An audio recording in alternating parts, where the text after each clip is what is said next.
For how long am I supposed to speak? You have 1 hour.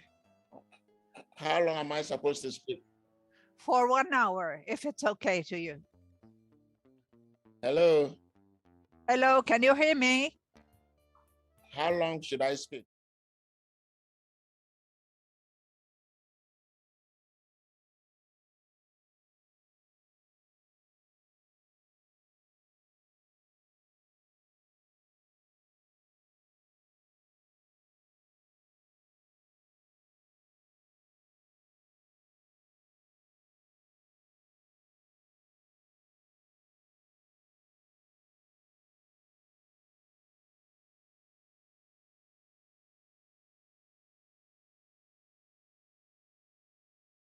Suppose when the music's playing, you cannot hear me, can you? Now, when it's playing, I can't hear you. Okay. Yeah. How should I pronounce your name?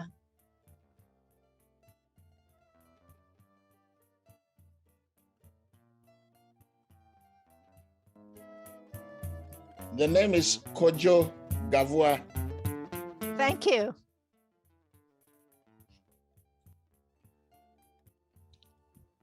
Welcome.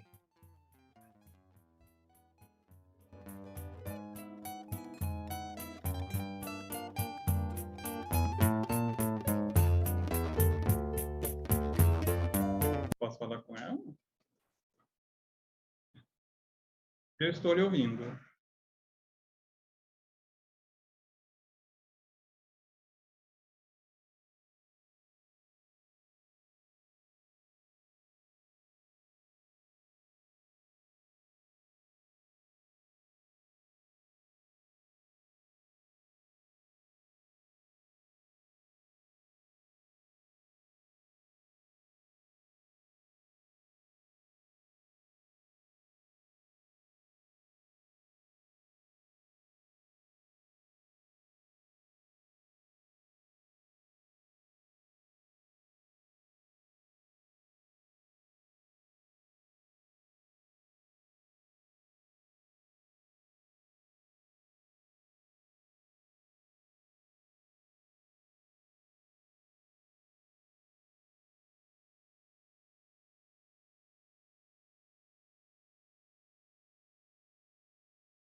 Boa noite.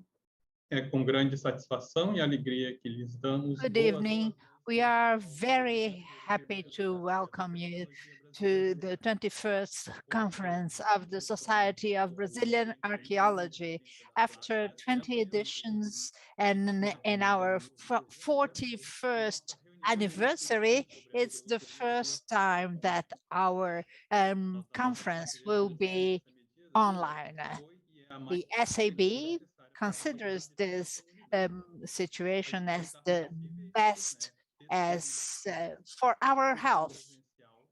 And moreover, we avoid discriminations because many people might not feel secure or safe to get here. Each conference has one topic, and we will reflect on our conundrums. In 21 is Connected Archaeologies, a translation of this current moment.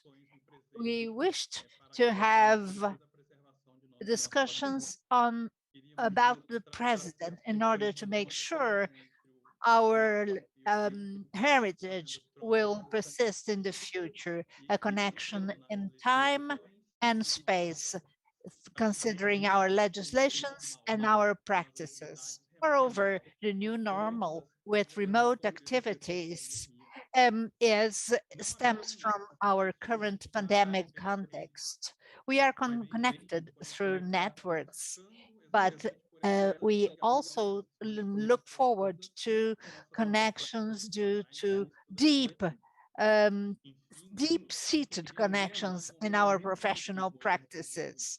In difficult moments such as this one, it's important to see opportunities rather than difficulties. The city of Diamantina, which was chosen to be the venue of our face-to-face conference, expresses as our honor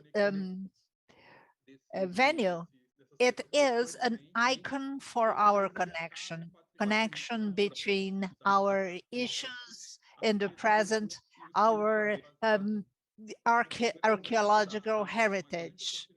The SAB conference is a great opportunity for researchers from different areas with different levels of training to update their knowledge, exchange knowledge, see what the state of the art in archaeology in Brazil is, and make progress in protection of our archaeological heritage.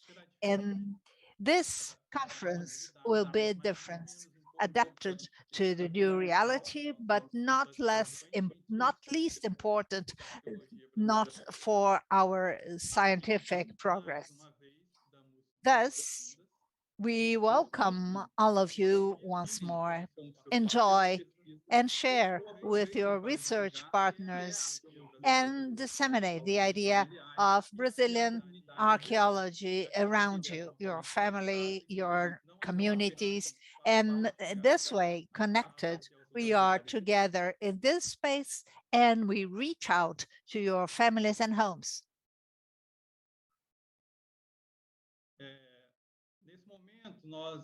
Now, we will give the floor to Professor Kdzo Gavua, who will discuss the archaeology of diaspora.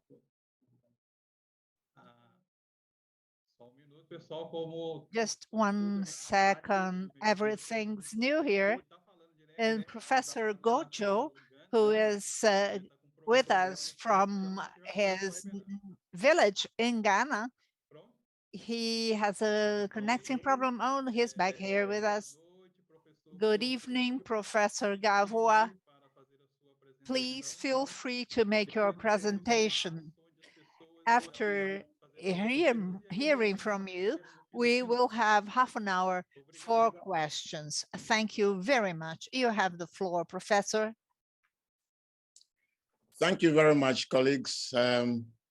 I should explain that I am speaking from my village, which is about 4 hours away from Accra, the capital of Ghana. I had to rush on an emergency. So bear with me with the internet connectivity. It may go on and off, but we will make sure that we get the message across. When I received the invitation to speak on archaeology of the present, I was wondering what exactly archaeology of the present entails. So I had to reflect first on what archaeology is, the foundations of archaeology, and then also speak to some of my students, particularly graduate students and colleagues, about their understanding of what archaeology of the present would mean. We know that archaeology is a discipline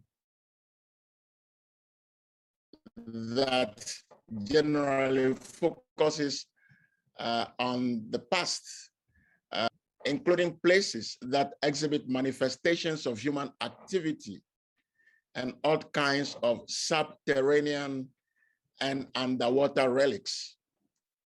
Archaeology has produced knowledge about the processes of cultural evolution and transformation, and about the material legacies of cross-cultural interactions and interconnections between peoples of the world. Its scope of operations have become nuanced over time as many practitioners strive to reconcile scientific research interests of the discipline with social, political, and economic issues of nations and communities. Archaeologists have also continually refined their study methods and techniques and the intellectual frameworks of their activities. Much of the operational frameworks and the analytical and interpretive narratives of many practitioners, however, have remained to a large extent Eurocentric, following foundations Western European institutions, researchers, and functionaries laid. We know that archaeology became established, especially in the world outside Europe during the colonial encounters. And many of those who came in with the discipline began as amateur archaeologists engaged in mainly collecting. It was later on, towards the 1950s and 60s, that we started having professional, or those who trained as professional archaeologists, to come in. Now, in our part of the world, that is the world outside Europe, especially in Africa, Latin America, and parts of Asia, archaeology was essentially part of the European enterprise that enhanced the colonization of the lands and people of the non-European world.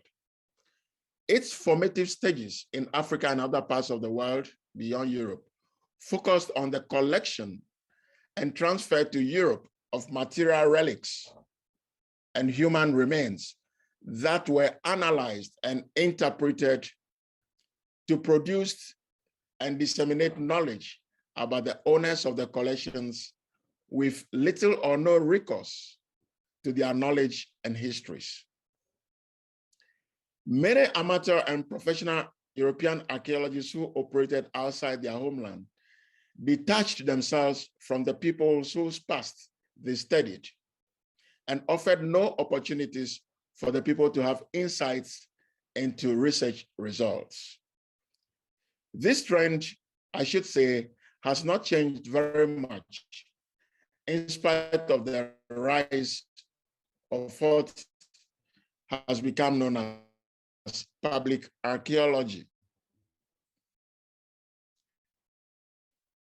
The circumstances of archaeology and junctions in non-European worlds on the basis of Western European values and standards, and the creation and promotion of negative perceptions and stereotypes about Africans and other colonized people. The circumstances also led to a general disconnect between archaeology and the interests and aspirations of local peoples, and to poor understanding and appreciation of the value and relevance of the discipline to human development among a cross-section of peoples in the non-European world. I would thus position archaeology of the present as a critical move away from the usual that promises to make archaeology relevant, especially in nations that have been deprived by historical circumstances of slavery and colonialism. Now, what do we really mean by archaeology of the present? As I mentioned earlier, for me personally to understand what archaeology of the present entails, I conducted a little survey of my students and other faculty members, and we had varied opinions. Many of them focused on methodology.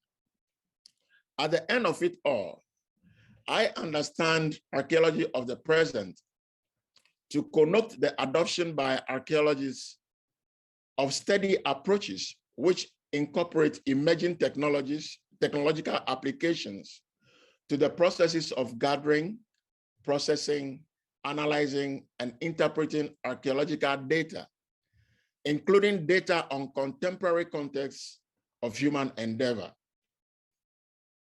Archaeology of the present may also entail, and that is very important here to me, may also entail the use of archaeological data to inform on and address issues that affect the livelihood of people, especially those in the non-European world. What this archaeology is and what it intends to achieve, how it may be practiced, will be influenced, however, by the peculiar circumstances of place, community, and region where the archaeologist operates, and how the archaeologist may wish to reconcile his or her research interests with those of local publics. I wish to suggest that archaeology of the present is a strategy. It is not a separate discipline in itself, but a strategy for investigating the shared cultural heritage of people. And what I mean by the shared cultural heritage of people is the result of centuries and millennia of cross-cultural interactions and engagements among peoples of the world.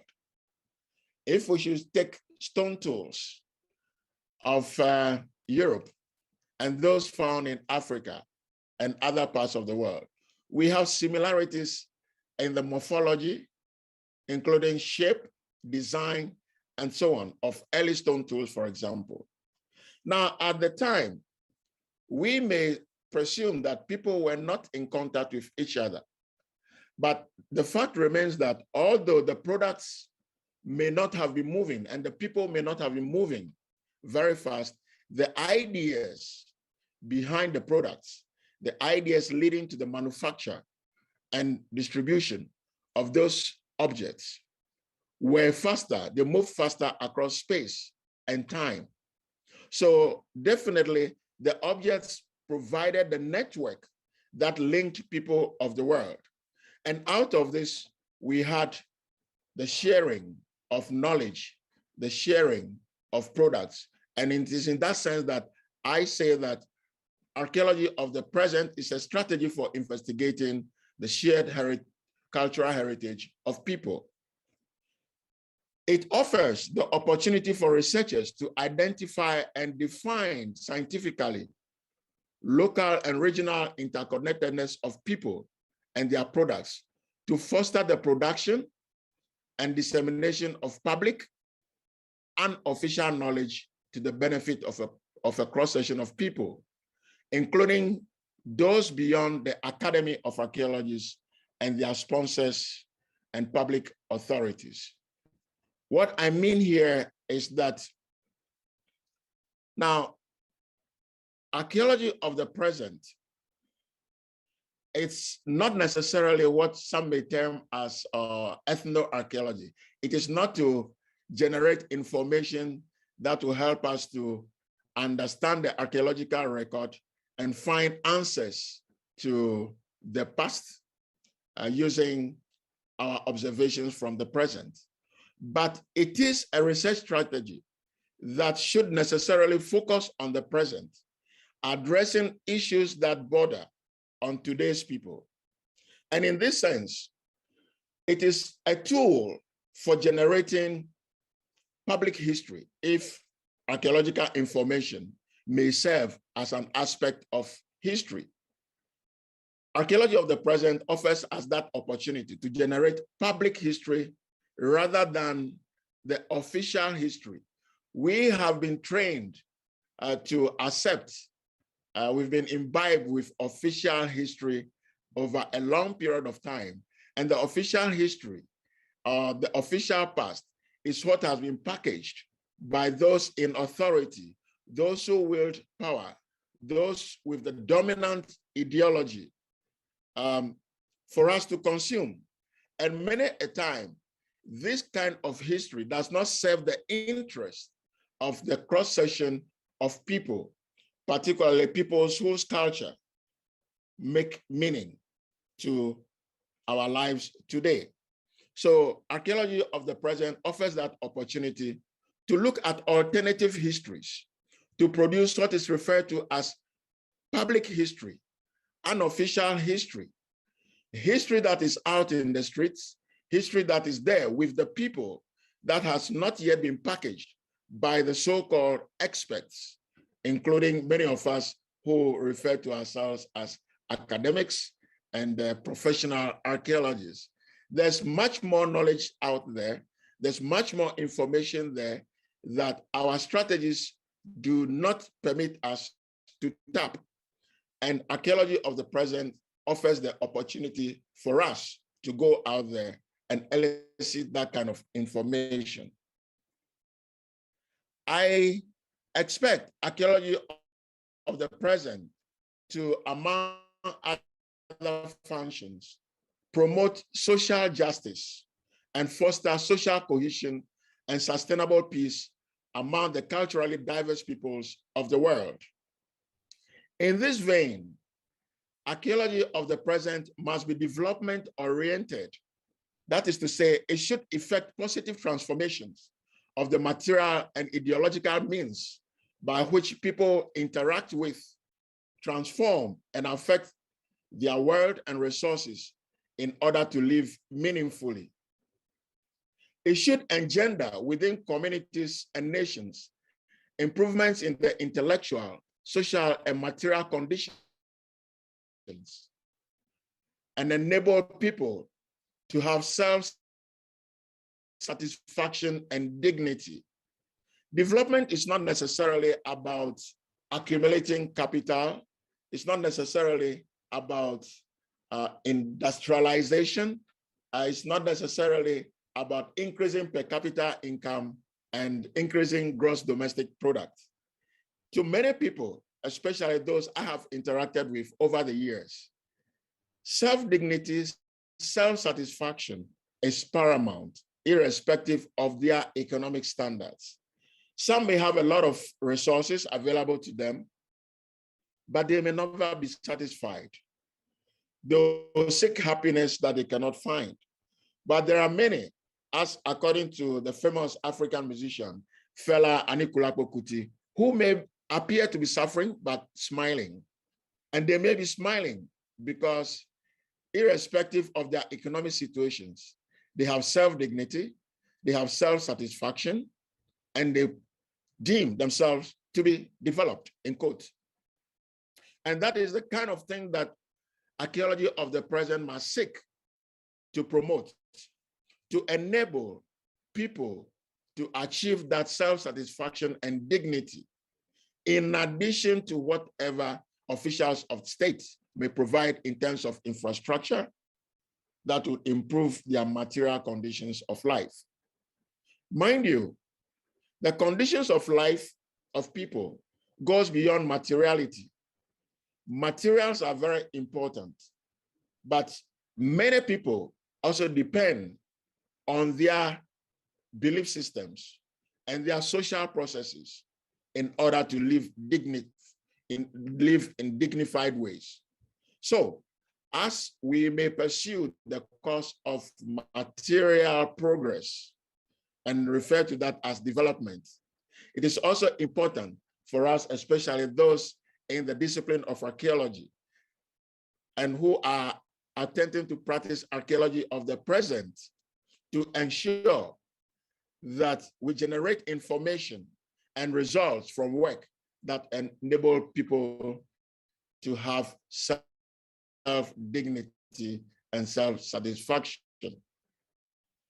Archaeology of the present must therefore engage in scientific inquiry to ethically gather and present information that will, apart from satisfying the researcher's scientific and career goals, also deepen public knowledge and evoke memories of the past that may positively impact the present and stimulate actions that will enable people to organize productive ventures that will enhance the quality of their lives. The archaeologist must broaden the scope of his or her studies, to cover what may be described as the blind spots of archaeological data. Now, the blind spots of archaeological data are the part of data that we normally gloss over, objects and activities that we inadvertently gloss over, such as discarded European products that are widely reused and recycled amongst many peoples in the Southern Hemisphere. In my country, for example, the term for used objects that are imported from Europe or dumped on us by merchants from Europe, the term is home secondhand. And many people are convinced by the vendors that home secondhand or home used products are even better than newly produced ones or locally manufactured products. Now, these objects and the relationships that are built around them are often glossed over by archaeologists, and yet they affect the life ways of contemporary people. So, the context and networks of such objects and the relationships they have to establish between Europe and the non-European world in contemporary times have to be critically examined and interpreted by the archaeologists of the present. A major step to pursuing this kind of archaeology is for the practitioner to decolonize and open-mindedly re-examine conventional approaches to work, including intellectual and operational frameworks.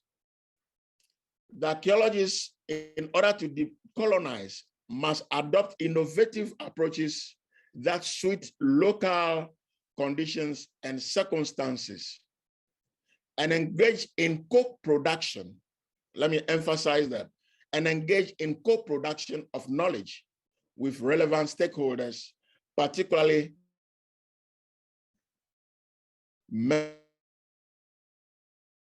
members of local communities whose past we study. Thus, many of us have been trained within the framework of Western European values and within the standards set by early Western European archaeologists. What we do is that we often operate within that kind of mindset within which we have grown, that tradition, archaeological tradition, within which we have grown, consciously and unconsciously, our practice often reflects or expresses some of those standards that have been set. And we even judge ourselves and we strive hard to ensure that our results always match what those Western European standards are. And when we publish, we also want to publish in relation to those same standards without reflecting and thinking about the people whose culture we are studying or whose past we are studying. The question is, if I put myself in the position of the local people, I'll ask the question, what about us? The archaeologist comes in, and I keep hearing that every day. You come in, you ask us questions, you collect our materials, and you go. We never even have a word from you about the results of your work. And yet, the results are published in journals, books, and then presented at conferences such as this one, where the people whose culture we study have no opportunity at all to have access to that information. And so, this kind of enterprise would not enhance the cause of archaeology in the modern world. So I am saying that the archaeologists of the present must ensure that we adopt innovative ways that suit local conditions and circumstances and engage in co-production of knowledge. The local people have so much knowledge that their indigenous or local knowledge systems are also important to understanding their past beyond what we say are our scientific approaches to work. After all, what is science? Science being the systematic way in which we investigate something. And who says that the local people don't systematically investigate their past or acquire knowledge about their past?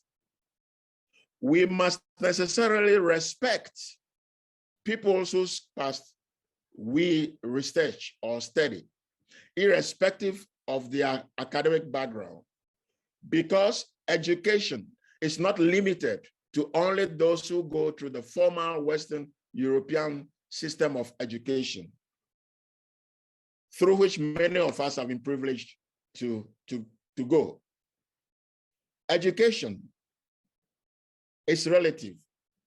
There are many people, many of us archaeologists and other intellectuals or scholars who are literate, but are grossly uneducated about their local environments, about their own societies, and about themselves.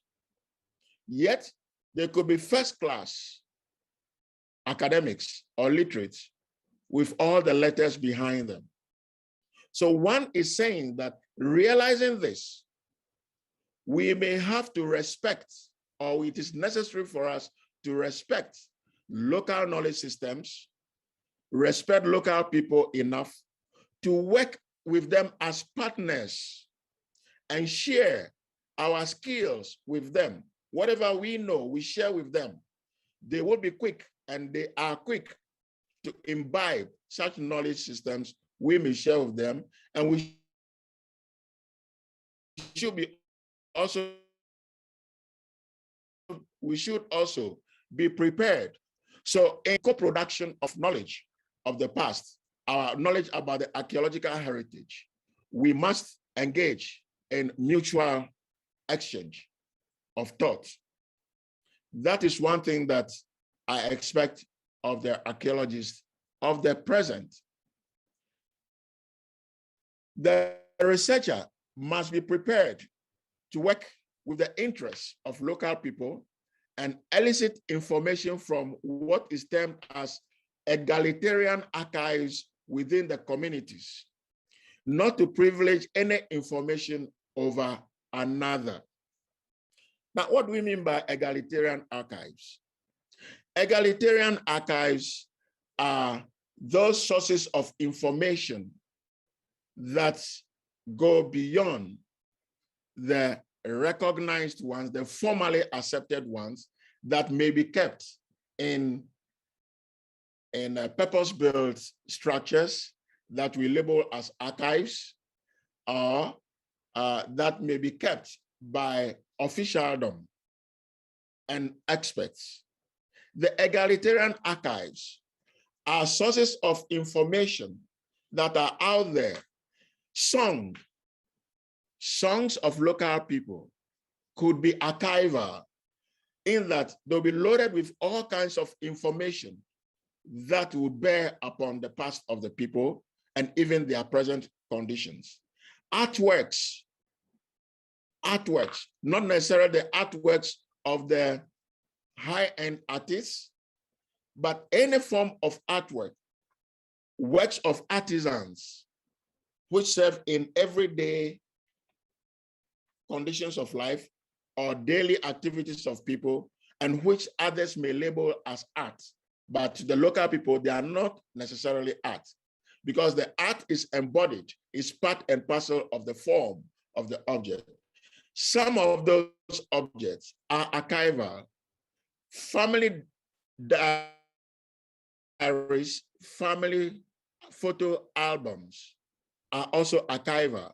Today, many people are throwing away their albums, photo albums, even as early as as recent as the 1970s, 1980s, or they are subjecting them to the elements to destroy, because we have access to cellular phones on which, and other digital media on which we can archive information. But some of those albums are also archival. There are many activities of local people and places, sacred groves, festivals, and other endeavors that are sources of information that could be relevant to the archaeologists of the present. Those are what we mean by the egalitarian archives, which the archaeologists of the present must attempt to seek information from. Now, in doing so, the archaeologists of the present must also adopt what is referred to as the census methodology.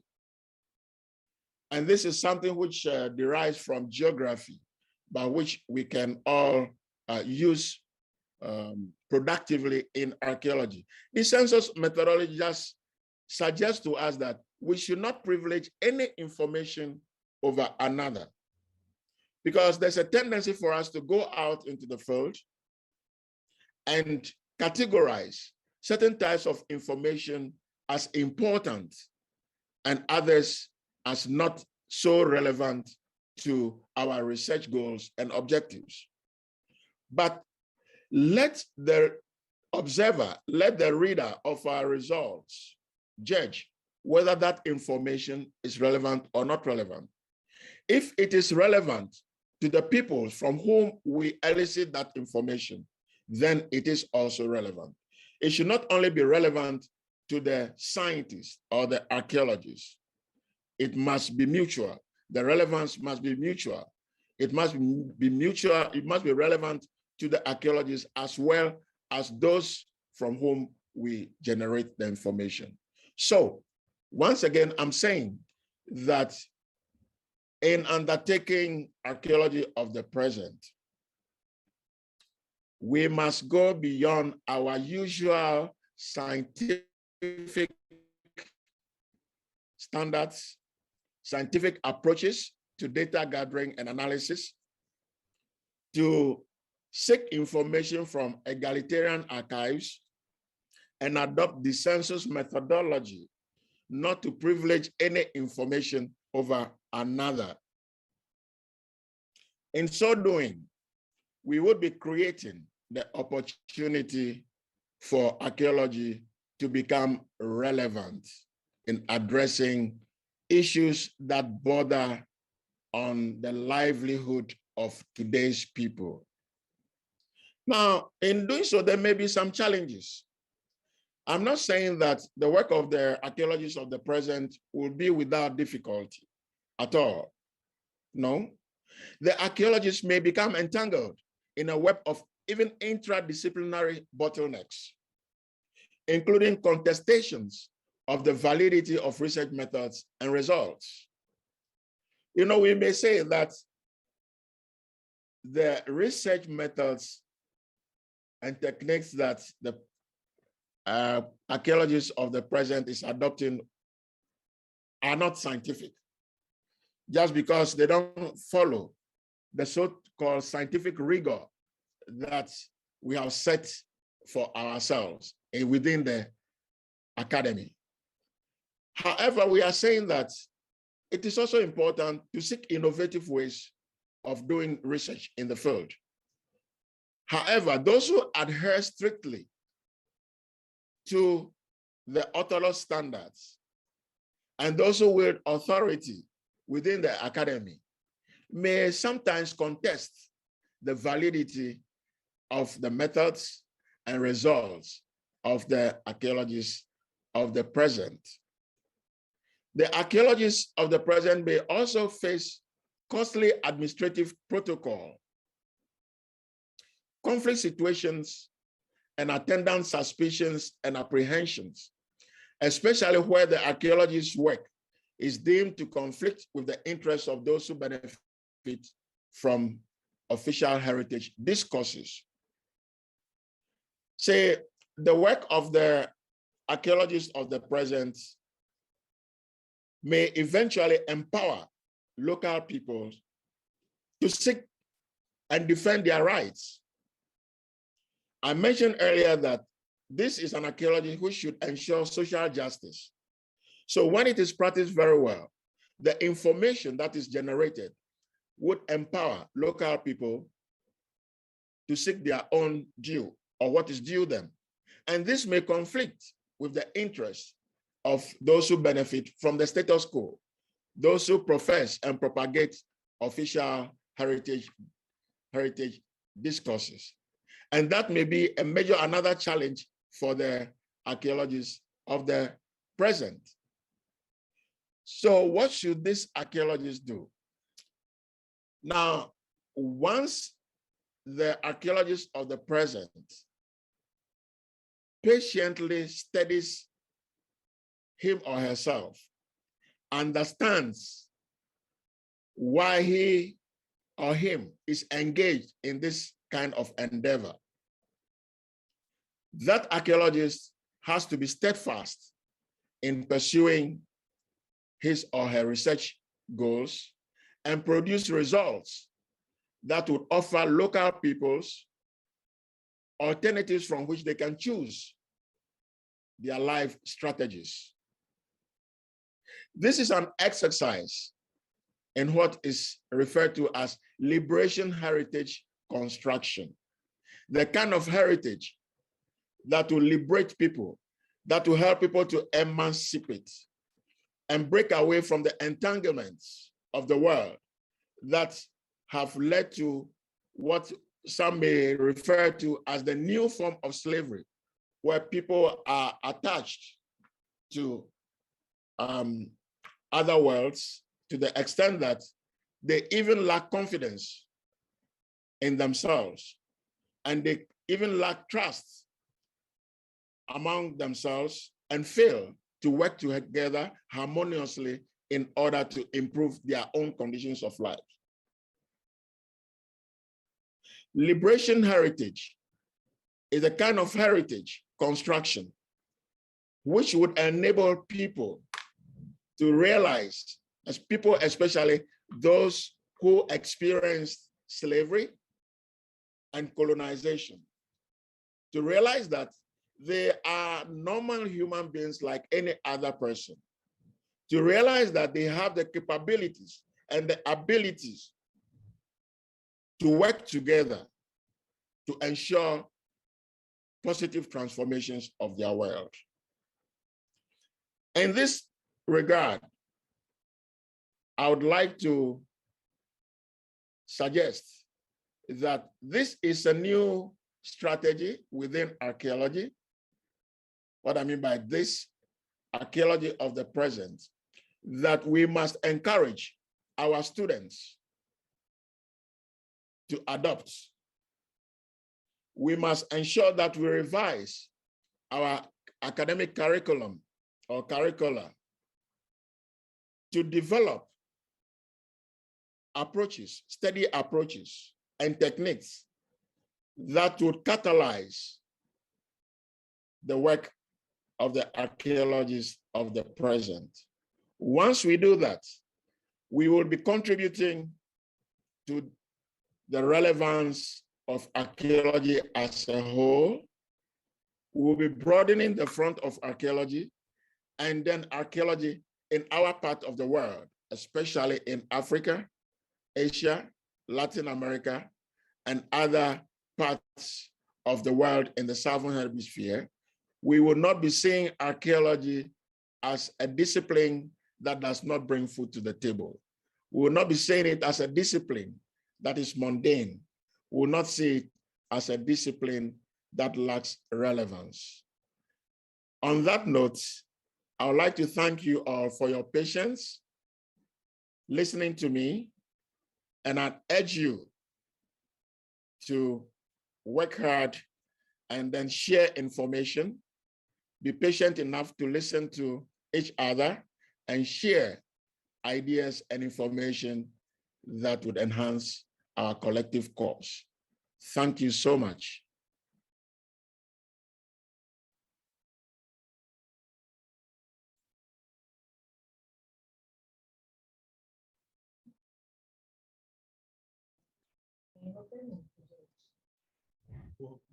Thank you, Professor.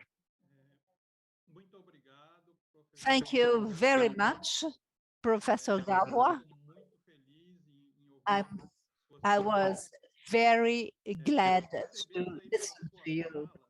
And we could notice that the relationship between researchers and local people in the archaeology of the present lead to an archaeologist decolonization. And what is of utmost importance to contribute to society. It's great to hear this in our conference. I say so because in Brazil, we also suffer from colonialism at different levels, including internal colonialism. And we can start to have change from our practices as archaeologists. And this is very encouraging. Change can come from us. This conference is a very important, a very interesting moment of our practice as archaeologists of the present. I would like to know whether there are questions from the audience. You might write your questions in the chat box, or you can ask questions live, and I will read the questions to our professor. Not yet questions for you. I think the subject was so novel. It touched people so hard that they are thinking about questions for tomorrow. In Brazil, the situation and is like this. A few people from traditional communities, as we say in Brazil, they are little by little becoming interested in archaeology and searching traditional archaeological training. Fortunately, we have many archaeologists, professors in the university that are open-minded enough not to be oppressed by the academia. And this is a very slow process. And most Brazilian archaeologists see what you are saying in a very positive light. And let me ask you this, based on your experience, how do you see this transformation? Meaning communities themselves becoming archaeologists, studying their peoples, building or constructing their own history. How do you see that?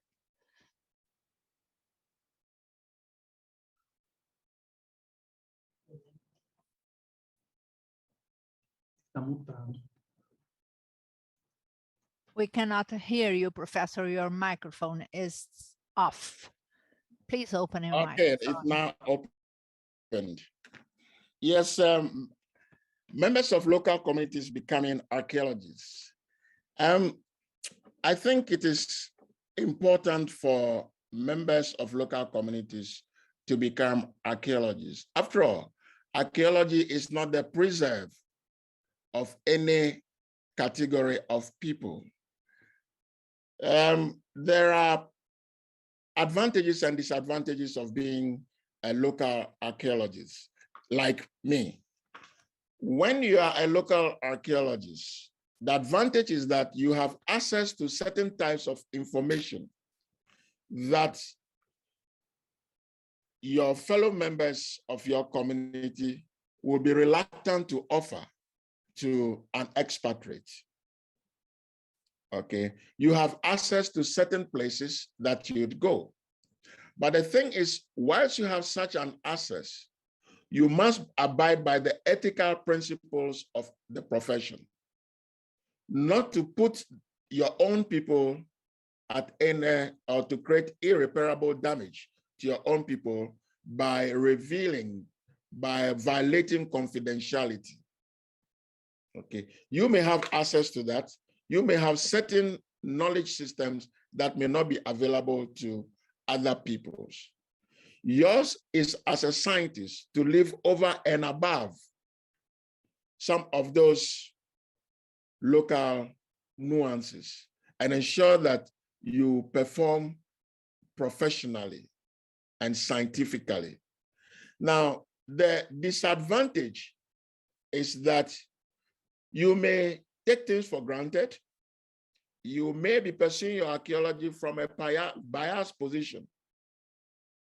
And so, for example, we in Ghana, and some of us feel that our predicament of today has been due to the unfortunate history of the enslavement and sale of people, followed by the enslavement of our forebears on their own land, which has been termed colonization. And so when we work, we want to seek information that will seek redress, information that will address some of the challenges that confront us today. But in doing so, we must be careful to not come from a very biased position. We must still maintain that scientific rigor and have open mind to weigh the alternative sides of the story. And that is why we are saying that using the Census methodology is very important here, not to privilege information that we generate as local people over any other information and vice versa. But I would think that it is important that local people get involved in understanding their own past, because that is something which we have not been privileged to over a long period of time. And according by our history, there has been a major disconnect between those of us who live today and our past. We know very little about our past. The past that we know is something that has been presented to us officially, sometimes with distortions of what really transpired. So it is for us to explore and understand this past, but without bias and with scientific rigor. Thank you.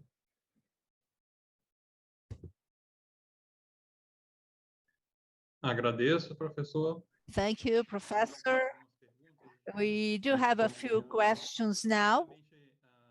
First of all, Denise Cavalcanti wishes to know, you separate our present archaeology and ethnoarchaeology methodology. If I understood you well, archaeology of the present would be something much wider, ready to work with different kinds of materiality. Is this right?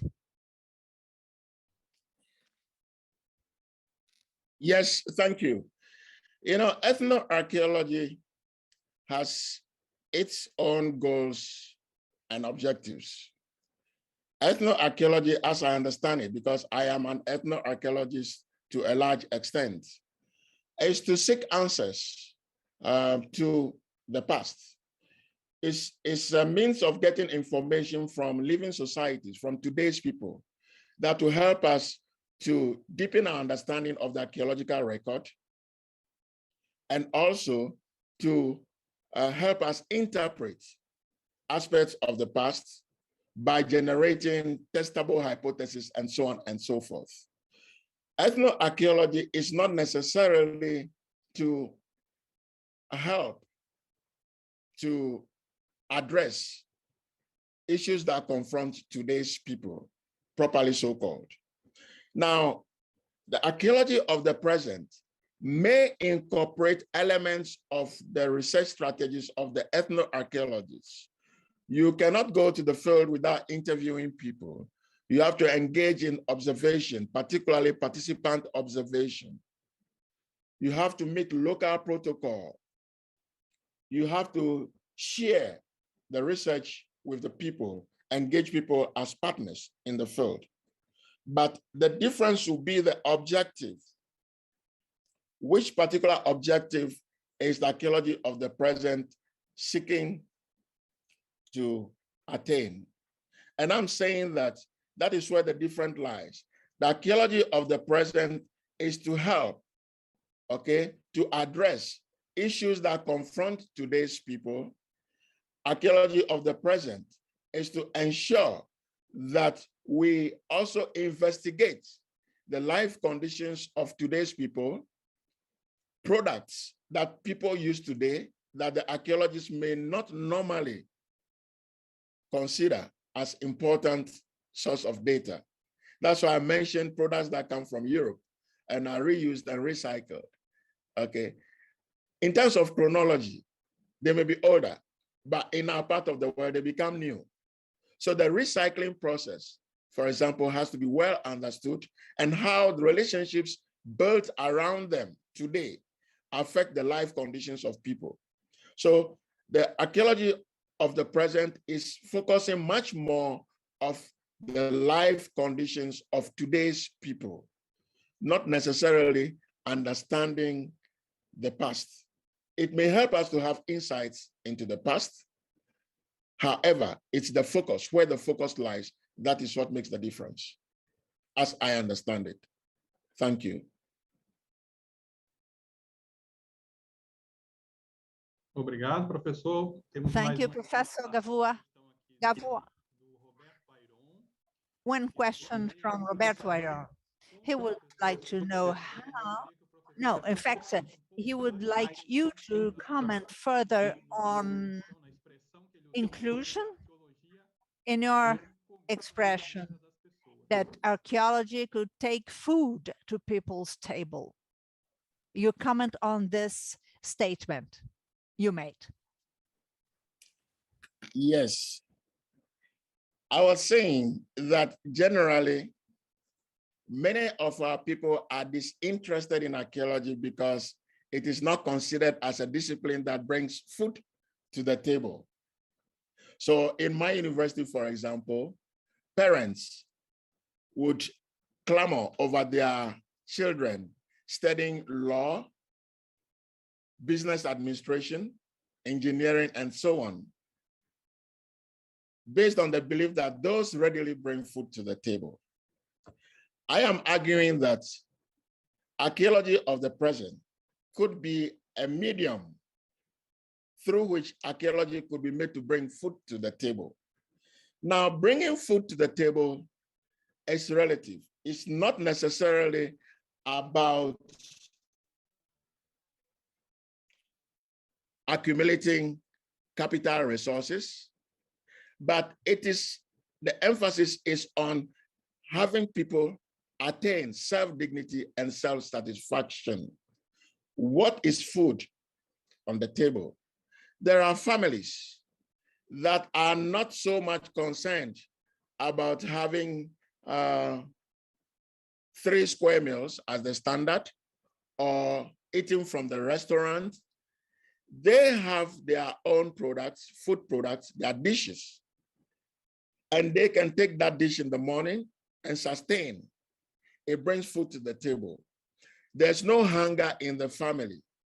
And when there is social justice, there's peaceful coexistence amongst people, and there's cohesion among people. When people are at peace, they support each other and they will not be lacking. That is how archaeology can bring food to the table. We'll be able to keep each other. Okay? You can have the food on the table, but if you don't have the peace of mind, you may not be able to consume it. It will become wasted. But when the archaeologist ensures that there's social justice, there's sustainable peace, and people continue to smile, the food on the table will become much more edible and much more sustainable. Thank you.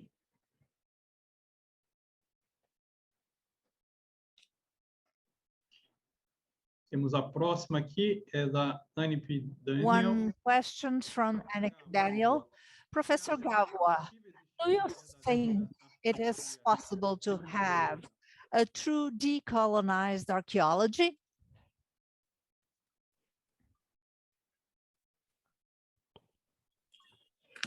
Thank you. Is it possible to have a truly decolonized archaeology? Now, the concept of decolonization in itself is relative. Okay? We have what we call colonization, and we say colonization was perpetrated by Western European agencies. But we are also in a neo-colonial world whereby the minds and lands of people are colonized by local people themselves. The ideas, the mental frameworks within which we operate are even propagated and perpetuated by local people and not necessarily Europeans. Will it be possible to get rid of all this type of mindset and belief systems? Can we truly decolonize? I'm saying that it is relative, but when you understand who you are, when you know who you are, understand your world, and know what your people need, and apply your archaeological knowledge and skills to address those, you will be in a position to begin the process of decolonizing.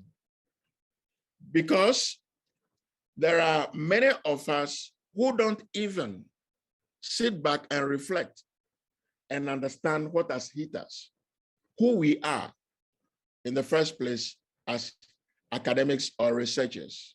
We take it for granted that once we go through the school system and we acquire the letters, then we are knowledgeable. But let's wait until we get down to the villages, the rural areas, the local communities, then we realize how limited we are.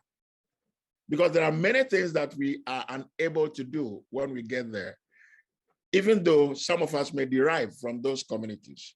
That suggests that we are still colonized. We have been removed from our world. We've been removed from ourselves. We've been removed from our own culture to the extent that we are hanging out there. It's part of the colonized mind. It's part of the colonized way of operation. So decolonization, we may not be able to achieve total decolonization in that sense, properly so-called. It is relative. But much as we make the effort, first of all, to know ourselves, know our world, and be able to identify the challenges and interests of our people and address them collectively, address them in partnership with our people, the process for decolonization would begin. Because for now, we think that based on education, our so-called education, we think that the local people don't have the acumen. They are not knowledgeable enough to contribute to resolutions of their challenges. So we take development to the people. We are bringing them development. We want to develop them. Not that we want to work with them to develop. We want to enhance their attempts to develop because we are colonized. Once we begin to realize that the local people have what it takes to transform their own world and provide them with information from our perspective, information that we can co-create, which would enhance their lot, will be decolonizing.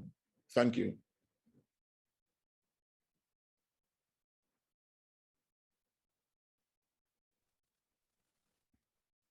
Nós temos aqui Fabiola Silva is asking you to discuss collaborative archaeology. Thank you. Collaborative archaeology, I would say, I've been saying to my students and colleagues that I am tired of collaborative archaeology. I don't want to be a collaborator anymore. This, based on my understanding, when I am a collaborative archaeologist, it means that I am collaborating with somebody who has a set agenda, somebody who has specific interests, goals, and objectives, and I'm to collaborate with that colleague to execute the plan. And that has been the case, not only, which is not unique to archaeology. We have had collaborators in our part of the world who worked with their counterparts, their partners in Europe to enslave people. We have local people, including chiefs in my homeland, who collaborated with colonial administrators to exploit their own people. In that sense, I said that, yes, we've collaborated enough. Today, we want to partner. We should be partners. We've come of age. We should mutually respect ourselves and partner. That is to say that even with local communities, we have to plan research together. We have to research together and even interpret our data together. We may have the scientific verve, we may have the scientific acumen, okay, what we call scientific acumen.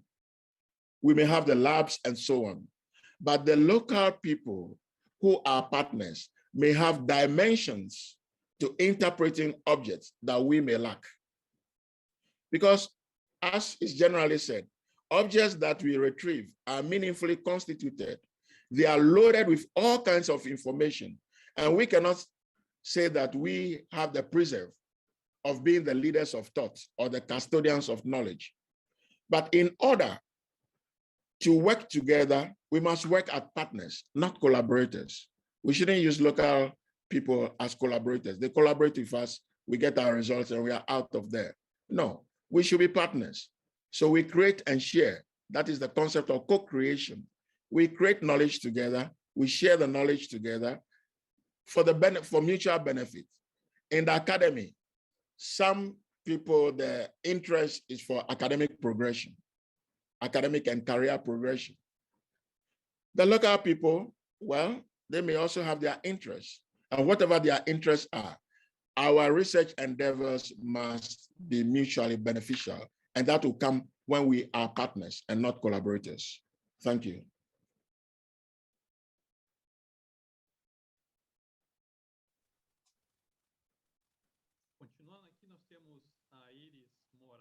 One question from Iris Moraes, two questions, in fact. I'll ask them both together. As to this change in curricula you mentioned at the end of your intervention, what are the experience in the African or context or in Ghana, and what would be strategies and aspects you have to take into account to change archaeology curricula in African diaspora? She says, as a professor, I know that this is one of the most urgent tasks we have to tackle in Brazil. Thank you very much for this question. Change in curricula, academic curricula, especially the African experience. I would first use my particular experience. When I became head of the Department of Archaeology way back in 2005, at the time, archaeology was one of the least subscribed disciplines in my university. Students who were offered archaeology as a course of study would approach their parents, who would also approach us on campus to change the courses for them. We have stereotypes about archaeology. Some of them will refer to us as Bachelor of Arts Medical, all kinds of derogatory things. Okay, they'll tease us that we are licensed grave looters and we are licensed robbers of tombs and so on. Now, our student numbers were extremely limited. You would have just about 5-10 people in the final year undergraduate class. So what did we do? We realized that the academic curriculum that we inherited from the colonial period, just before Ghana became independent in 1954, the curriculum did not change very much, okay? We had archaeological methods and theory, archaeology of West Africa, and it's just about narratives about what early archaeologists have found, sites that they worked on, and so on, and what they packaged for us. Students did not really understand the value of archaeology within the country because they were not out in the field to do much. There was no resource to take them to the field. Based on that, we deemed it important to change the curriculum. So the first thing we did was to change the name. We used the administrative procedures going through faculty and academic boards as far as to the governing council of the university to change the name of the department from Department of Archaeology to the Department of Archaeology and Heritage Studies. That allowed us to add new courses like economic anthropology, courses like anthropology of tourism, courses like archaeology and tourism. We introduced courses like archaeology and peace building, among a whole lot. Then we made it mandatory for every student of our department to be in the field, at least once in a year. And then we created an annual field school for senior undergraduate students and graduate students. And then we would spread ourselves across the country as faculty, and each faculty or two faculties partnering would take a set of students to the field and be there for at least a couple of weeks. We refer to that as investigating the other side of life. And we realized that many of our students, that will be the first time they will leave the comfort of their homes or the comfort of the city. And while in the field, they rediscover the other side of life, interacting with people in the rural areas where they never had the opportunity to do so. Also open their minds and give them different perspectives about themselves. Students started appreciating what they had and what they were taking for granted. Sooner than later, we started having increasing numbers of students who offered to read archaeology. Another aspect of what we did as part of the curriculum change is to embark on public outreach.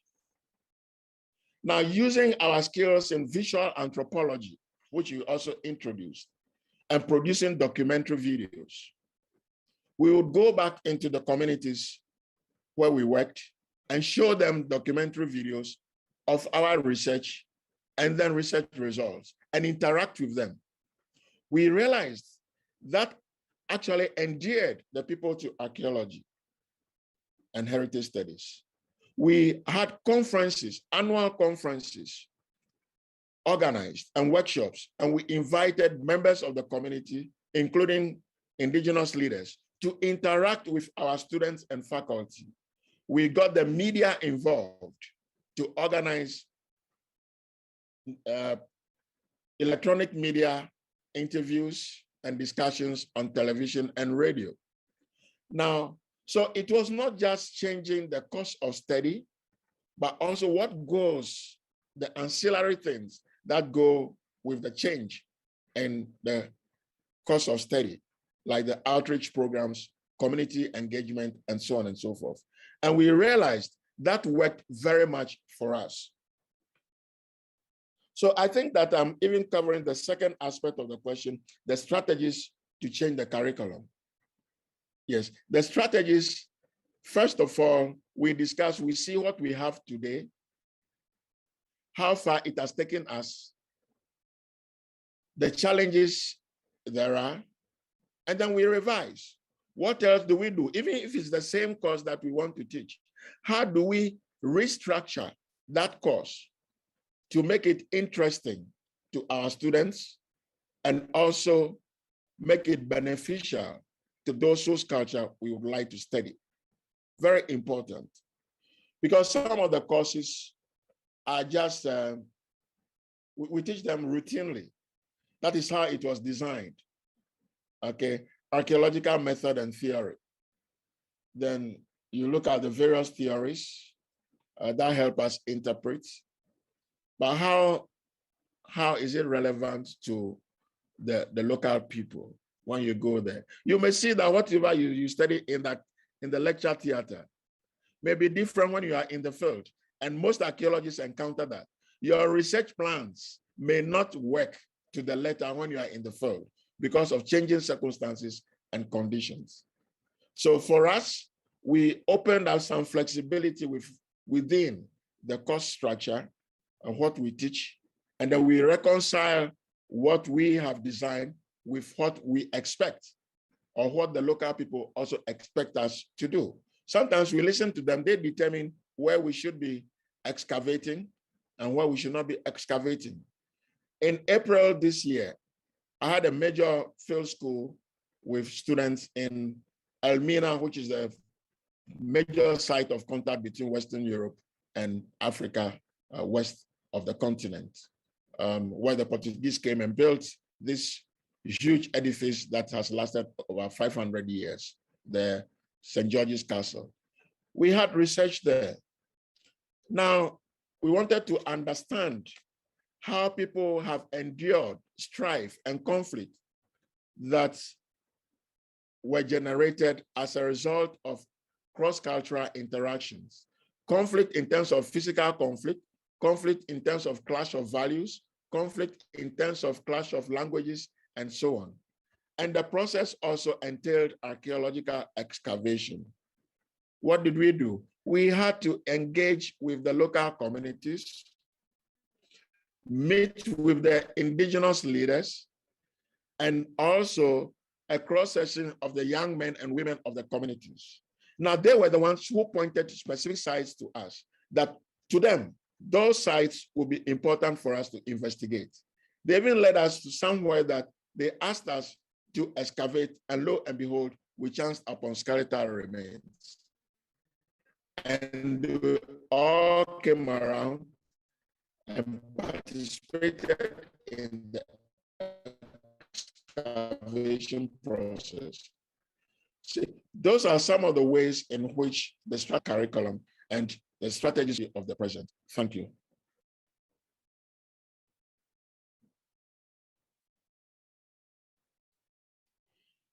Bem, continuando aqui, nós temos... Well, we still have 4 questions. We can see that the topic is very interesting. People would go on like this for a long time, but we will limit ourselves to these 4 questions, so you will not be too tired. We might send you those other questions. You can answer them directly. We have a question from Juan Santana. He says, in a given moment when we're speaking, Professor, you associate archaeology of the present with a strategy to promote social justice. How can we practice this idea, mainly in underdeveloped nations such as ours, and under governments that do not consider these factors, such as the Brazilian government? Thank you for this question. In using archaeology of the present to promote social justice, it's about, once again, understanding what kinds of things result in conflict between the local people and governments, or local people and large-scale constructional companies. I think we have a similar issue in Brazil, just as we have in our part of the world. In some cases, people are resettled from their homelands without compensation. They are resettled without recourse to the desires of the local people. And when the local people insist, that leads to conflict.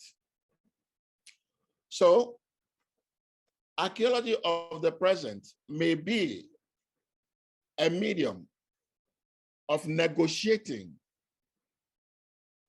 the concerns of local people and the concerns of state officials and then large-scale contractors to bring amicable resolution. I'll give you an example of what we did in Ghana. The government of Ghana wanted to construct a big dam to generate hydroelectrical power. They wanted to move a number of settlements away from their locations and resettle them somewhere else. The people simply refused to move. No matter what the constructional firm and the government said, they said they would not move. And that resulted into conflict. The people felt that they were not having justice at all. They even sent in security services at a point in time to forcibly eject them, but the people would not move. So what did we do as archaeologists? Initially, even government and the government agency in charge was reluctant to permit archaeologists to go in there and engage in social and cultural impact assessment. For us, understanding the situation, we patiently lobbied the agency. We even had to work with the Society of Africanist Archaeologists, SAFA, to lobby state officials. I received letters from the then chair of SAFA, Pauline, and then took some of our students to go to Parliament to lobby parliamentarians on the need for impact assessment. Then we had a window.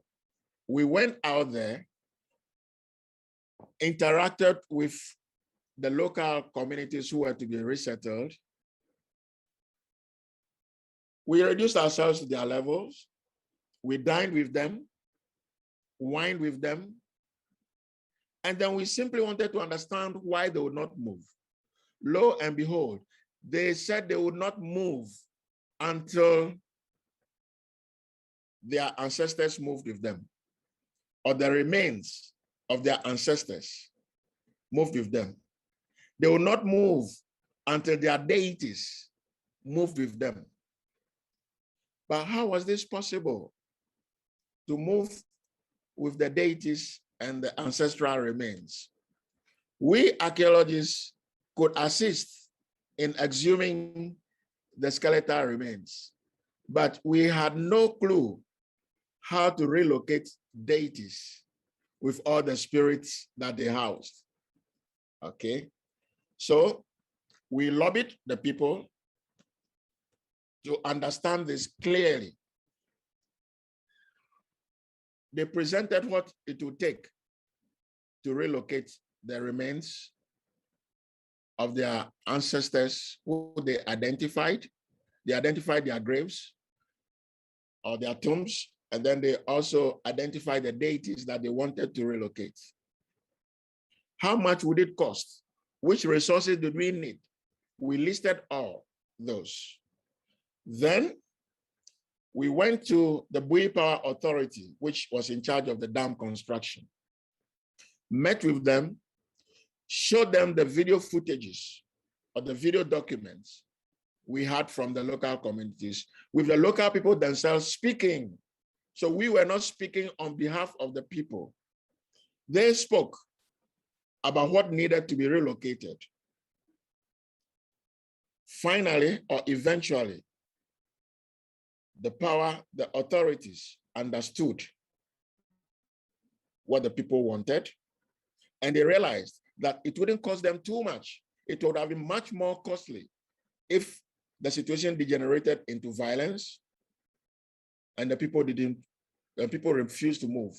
The dam will not be completed. There will be loss of life, and then credibility of government will be at stake. So they yielded. They provided us with coffin urns in which we put just soil from the graves, okay, the site of the graves of the ancestors.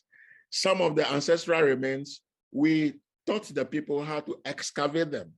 We, the archaeologists, just supervised. We did not touch. We provided miniature coffins for them to collect the skeletal remains, put them in the coffins. Where we couldn't get the skeletal remains, they collected the soil, put them in the coffin ends. They wanted funeral cloth, we provided.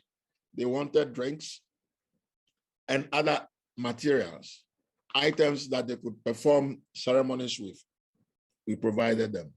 Then the power authorities, the dam authorities, we asked them for transportation and then funding for the occasion. Those items, the skeletal remains, the soil, and others were removed, were taken amid great joy and celebration to the new site and reburied. That ended the conflict. And the people eventually moved to their resettlement area. And the power authority was able to complete the dam, flood the area, and then compensated the people. And now there's relative peace. That is how the people felt that they got justice. That is how archaeology was able to negotiate social justice. It's about talking to the local people and realizing what they want. Many a time, authorities are not patient enough to go down to the level of the people to understand some of those things that interest them. It's like, we are the authorities, this is what we want, and it's good for you. The people say it's not good for us. So in that case, you are violating them. And the people would like to seek justice.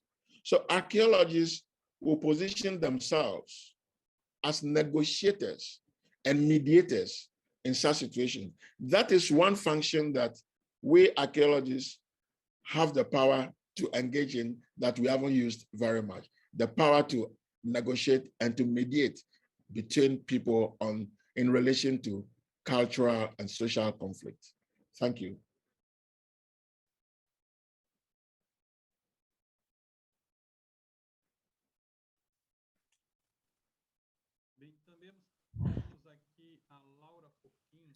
Laura Forkin would like you to explain how to use this liberating heritage in order to ensure rights and land to local communities in the face of legislations that do the opposite. Do you have this kind of conflict in Ghana? Do you have examples?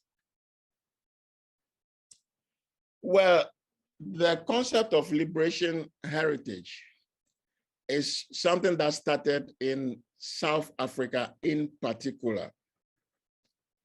And some of the proponents of that have ensured that, for example, the remains of freedom fighters that were buried in other nations, other nearby neighboring nations, were brought back and given dignified burial in their homelands. They also ensured that some of the museum pieces that were used to produce negative stereotypes about the indigenous people were reinterpreted. And where it wasn't possible to reinterpret them, were removed from museum displays. Okay, and this is something which the archaeologists engaged in because they were responsible for collecting and dumping those objects in the museums for public display. Those that were not to be displayed, because of the kind of narratives that came with them, were halted. Okay, that's liberation heritage as I understand it from the South African perspective.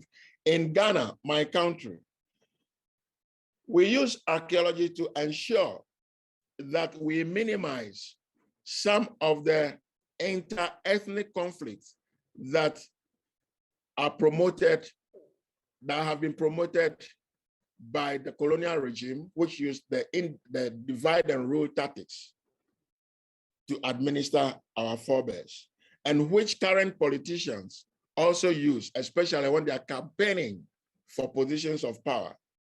They play on tribal differences, ethnic differences, and they talk about ethnicity. This political party belonging to this group of people, that political party belonging to the other group of people. In our case as archaeologists, researching, for example, what I refer to as the internal diaspora, looking at people who have been relocated from their homelands to other parts of the nation due to environmental situations, economic situations, warfare, conflict, including the enslavement of people, and so on and so forth. Going around, we realized that although the languages that people speak may be different, the blood in them may be the same.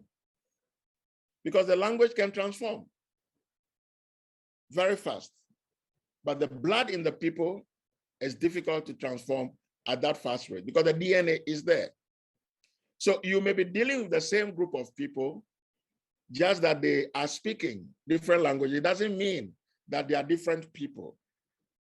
Okay, so bringing such results out help to minimize those ethnic and tribal tendencies. In Elmina, for example, our work today is suggesting to Ghanaians that because of the trade with Europeans, Elmina attracted people not only from within the geopolitical area called Ghana, but also from across the West African sub-region at large. We have people from the territory now called Niger, Mali, Nigeria, Togo, and so on, even as far as Congo.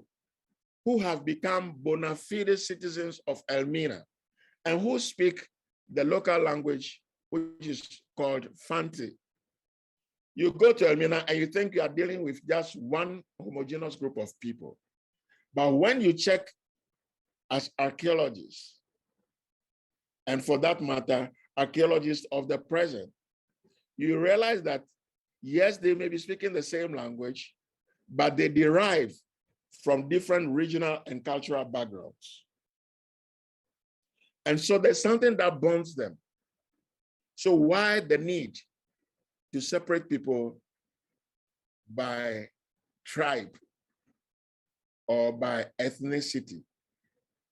We think that those are some of the strategies that are used by people in power to perpetuate their rule and to continue with undue exploitation. And when the local people understand that, they bond more. They understand that they have to protect themselves more than to fight and kill themselves for the sake of a politician. So those are some of the ways in which people use, or we use, liberation heritage discourse in our country. Thank you.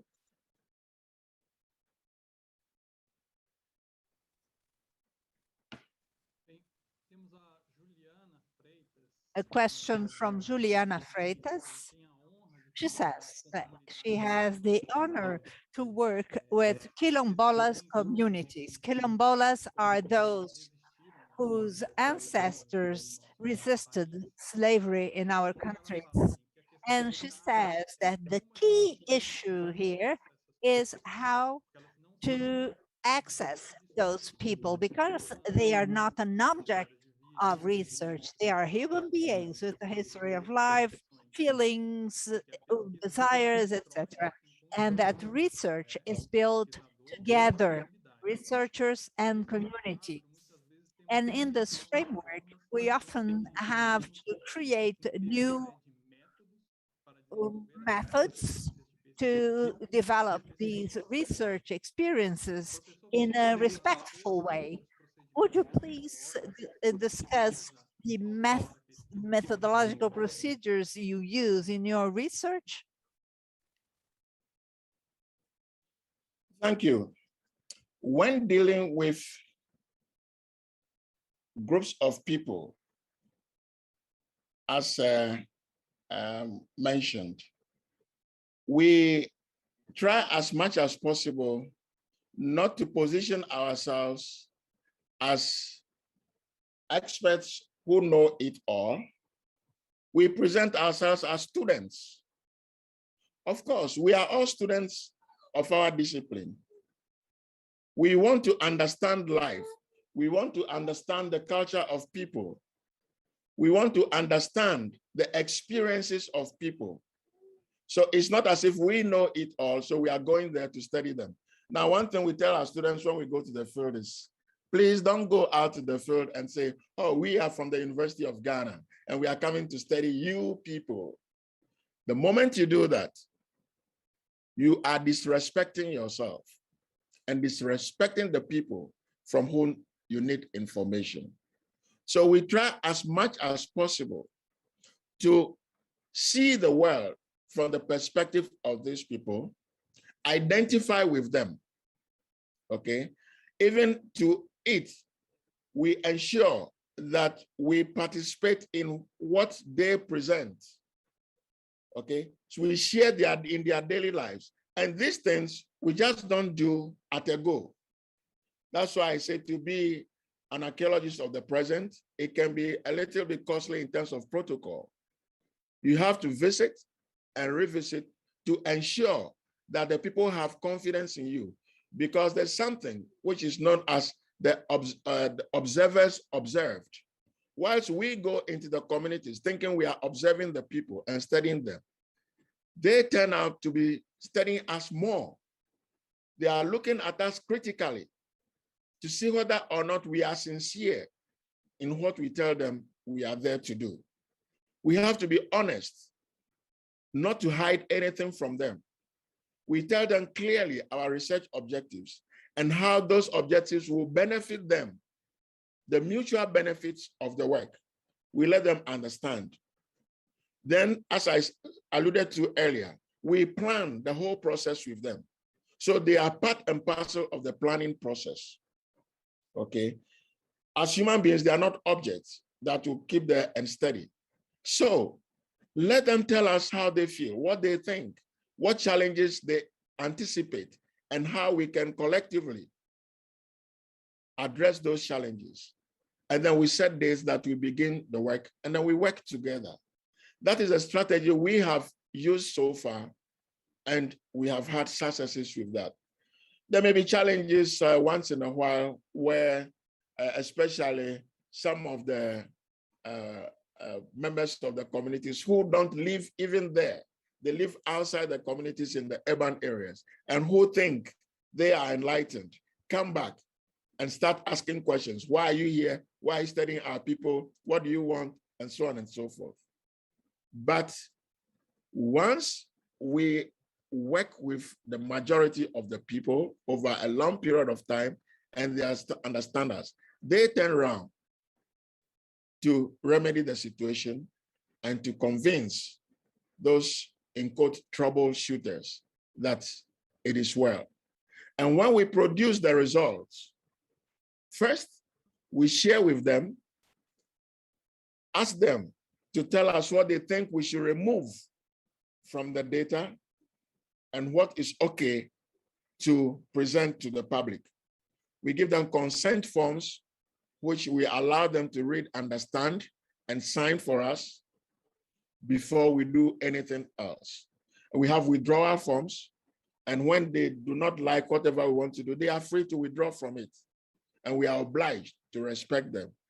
So we follow all those ethical principles, but the key thing is to ensure that the people understand clearly your research goals and objectives and are part and parcel of the planning and execution aspect of the work. Thank you.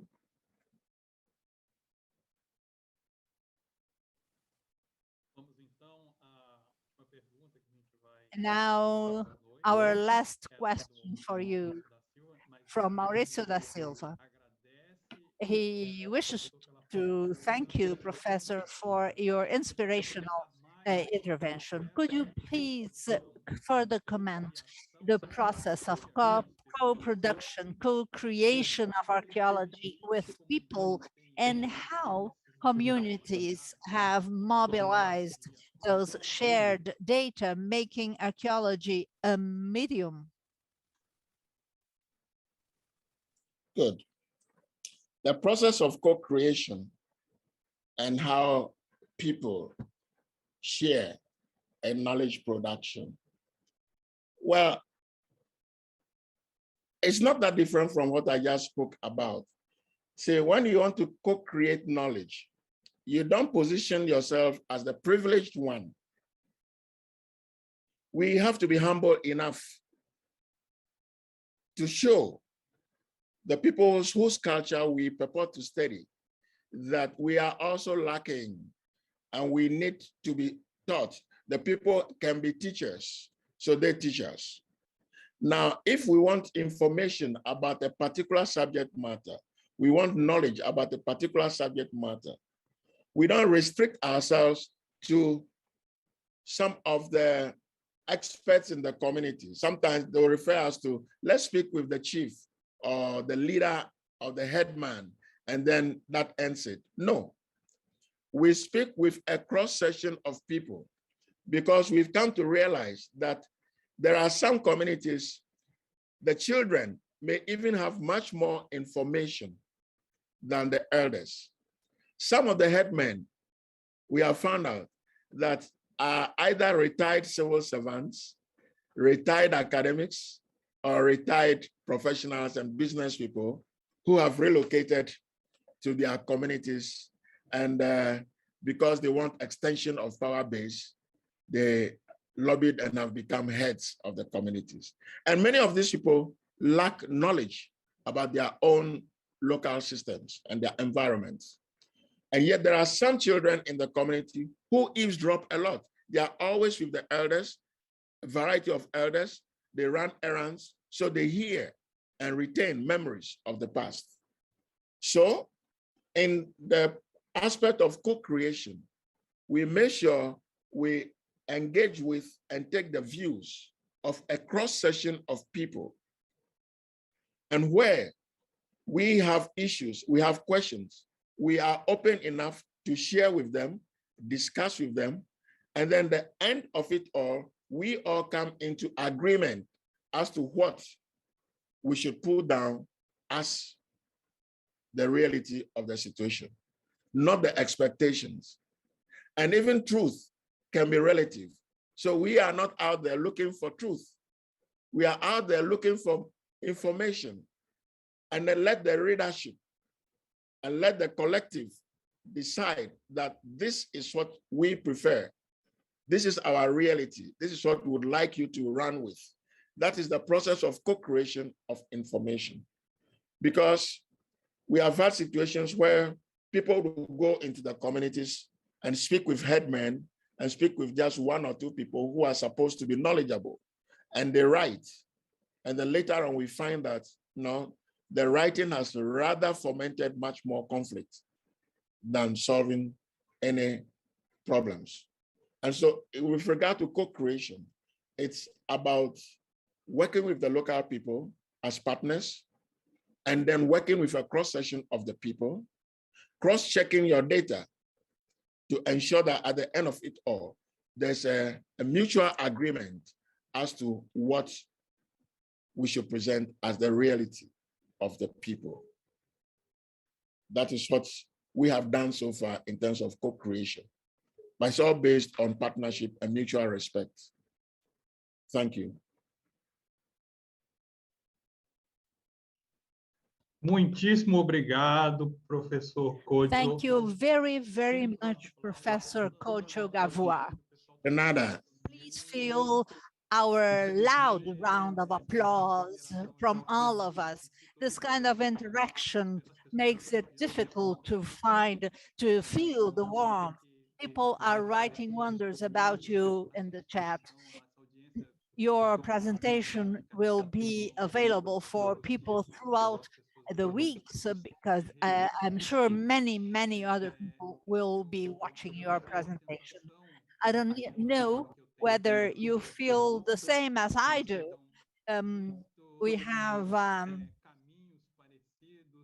We tread many similar ways. We have to develop things the same way you are saying here in Brazil.